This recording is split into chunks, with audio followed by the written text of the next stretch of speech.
जम्मू काश्मीरमधील पहलगाममध्ये झालेल्या दहशतवादी हल्ल्यानंतर रत्नागिरी येथे उदय सामंत यांनी प्रतिक्रिया दिली आहे। जम्मू काश्मीरच्या पहलगाममध्ये झालेल्या भीषण दहशतवादी हल्ल्यात 28 पर्यटकांचा मृत्यू झाला। उदय सामंत यांची प्रतिक्रिया आढावा घेऊयात।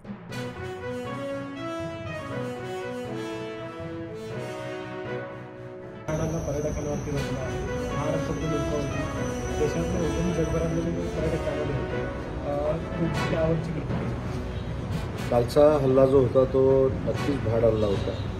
त्याच्यामागे कोण होतं हे देखील आज सकाळी सिद्ध झालेलं आहे। पाकिस्तान धार्जिणी संघटना या मागे होती हे देखील पुराव्यानिशी सिद्ध झालं। जे मृत आहेत त्याच्यामध्ये 4 महाराष्ट्रातले आहेत, 2 डोंबिवलीमधले आणि 2 पुण्यामधले आहेत, नेपाळमधले देखील आहेत, आपल्या देशभरामधले आहेत। मला असं वाटतं की या हल्ल्याला माननीय नरेंद्र मोदी साहेब पंतप्रधान आणि गृहमंत्री यांनी अतिशय संवेदनशीलपणे घेतलेला या भ्याड हल्ल्याचा निषेध करत असताना या सगळ्या मंडळींना अद्दल देखील घडवली जाईल अशी शक्यता मला तरी वाटते।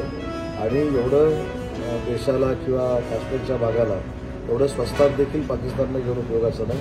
ज्या पद्धतीनं तो हल्ला केला हे निषेधार्थ जरी असलं तर भविष्यामध्ये असा हल्ला होणार नाही अशा पद्धतीची दहशत आणि अद्दल पाकिस्तानच्या बाबतीमध्ये घडली पाहिजे हे माझं एक नागरिक म्हणून मत आहे।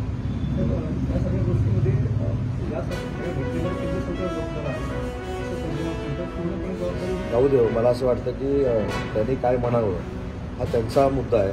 कारण अशा वेळी देशानं एकत्र आलं पाहिजे, सगळ्या पक्षांनी एकत्र आलं पाहिजे। हा फक्त काश्मीर किंवा श्रीनगरवरचा हल्ला नाही, हा पूर्ण देशावरचा हल्ला आहे। आणि देशभक्त जर स्वतःला आपण मानत असू, राष्ट्रभक्त आपण जर स्वतःला समजत असू तर सगळ्यांनी नरेंद्र मोदी साहेबांच्या मागं, अमित शहांच्या मागं उभं राहिलं पाहिजे।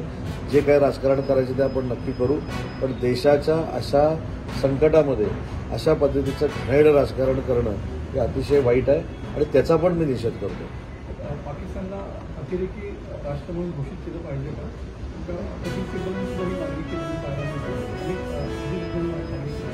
हा विषय नरेंद्र मोदी साहेब आंतरराष्ट्रीय स्तरावर मांडतील त्याच्यानंतरची ही भूमिका आहे। पण माझं नागरिक म्हणून, मंत्री म्हणून तर मत आहे, शासन म्हणून तर मत आहे, पण देशावर प्रेम करणारा आणि राष्ट्रावर प्रेम करणारा एक नागरिक म्हणून पाकिस्तानला अद्दल घडवलीच पाहिजे।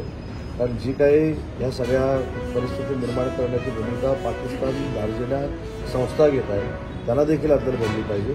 शेवटी पाकिस्तानवर बहिष्कार टाकणं, पाकिस्तानला दहशतवादी जाहीर करणं हा आंतरराष्ट्रीय स्तरावरचा भाग आहे। परंतु आपला देश म्हणून, आपला भारत देश म्हणून, भारत देशांच्या सैन्यामध्ये जी ताकद आहे ती जगातल्या कुठच्याही सैन्यामध्ये ताकद नाही। या सगळ्या सैन्याचा उपयोग करून पाकिस्तानला अद्दल घडली पाहिजे असं समजणारा मी कार्यकर्ता आहे।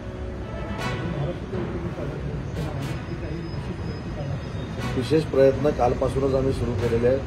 शिवसेनेचे मुख्य नेते एकनाथ शिंदे साहेब त्यांच्या स्वतः संपर्कामध्ये आहेत। देशाचे, राज्याचे मुख्यमंत्री देवेंद्रजी फडणवीस हे स्वतः त्यांच्या संपर्कामध्ये आहेत। आणि मला असं वाटतं की हल्ल्यामध्ये सफर झालेल्या किंवा तिथं पर्यटक म्हणून गेलेल्या लोकांना मदत करण्यासाठी हेल्पलाईन देखील सुरू झालेलं आहे। आणि पूर्ण महाराष्ट्र सरकार, महायुतीचं सरकार या सगळ्या परिस्थितीवर लक्ष ठेवून